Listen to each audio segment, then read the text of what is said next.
Hello friends, আপনারা সবাই কেমন আছেন? আশা করি আপনারা সবাই ভালো আছেন। আমিও ভালো আছি। আজকে একটা সম্পূর্ণ নতুন রেসিপি নিয়ে আপনাদের সামনে চলে এসেছি। শুধু নতুনই না, এটা একটু আলাদা। তো চলুন বন্ধুরা, রেসিপিটা দেখে নেওয়া যাক। এগুলোকে আমি এখানে কেটে নিয়েছি, থোড়টা বেটে নিয়েছি। পোস্ত, সর্ষে, কাঁচা লঙ্কা আর নারকেল আমি একসাথে মিহি করে বেটে নিয়েছি।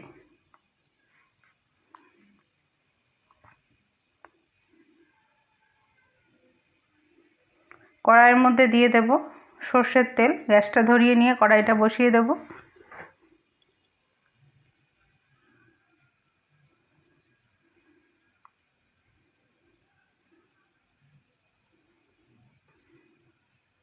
তেলটা গরম হয়ে গেলে পরে এখানে দিয়ে দেব একটা শুকনো লঙ্কা আর 1 চামচের মতন কালো জিরে।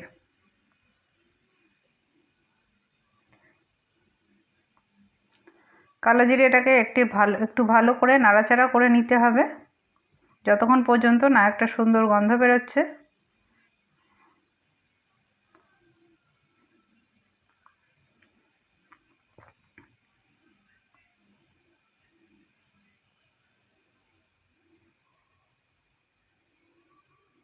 এবার আমি এর মধ্যে কেটে রাখা কুমড়োটা দিয়ে দেব।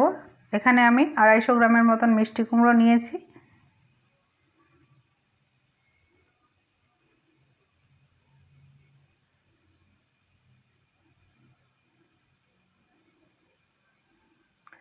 মিষ্টি কুমড়োটাকে একটু নাড়াচাড়া করে নেব। এবার আমি এর মধ্যে একটা টুকরো থোড় কেটে শিলনোড়ায় বেটে নিয়েছিলাম, তো সেটা দিয়ে দিলাম। আর দিয়ে দেবো স্বাদ মতন লবণ। দিয়ে খুব ভালো করে নাড়াচাড়া করতে হবে। এরপর দিয়ে দেবো সামান্য একটু হলুদের গুঁড়ো, আর টেস্টের জন্য দিয়ে দেবো একটুখানি চিনি। মিষ্টি কুমড়ো এমনিই মিষ্টি হয়, তো অল্প পরিমাণে মিষ্টি দিলেই হবে।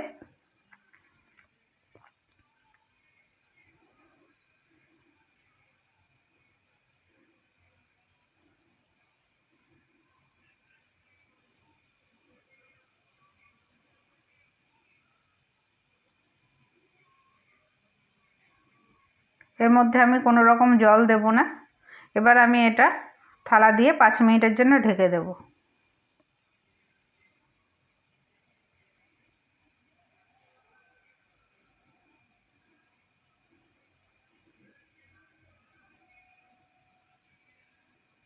এবার আমি এটাকে আরও কিছুক্ষণ নাড়াচাড়া করে নেব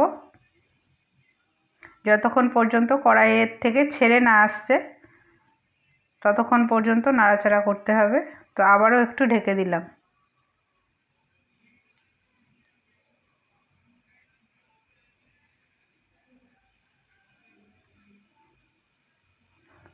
এবার আমি এর মধ্যে দিয়ে দিলাম নারকেল, পোস্ত, সর্ষে, কাঁচা লঙ্কা বাটা। দিয়ে খুব ভালো করে মিশ্রণটাকে মিশিয়ে নিতে হবে।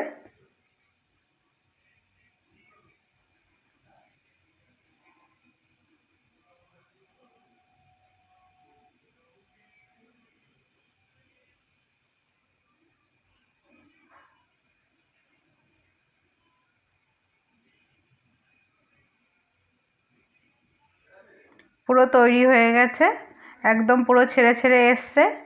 এটা গরম ভাতে অসাধারণ লাগবে। এই দিয়ে এক থালা ভাত খাওয়া হয়ে যাবে। ভিডিওটা ভালো লাগলে লাইক করে দিয়ে পাশে থাকার অনুরোধ রইল। কমেন্টের মাধ্যমে জানাবেন আপনারা কিভাবে বানান। আজকের মতন এখানেই শেষ করলাম।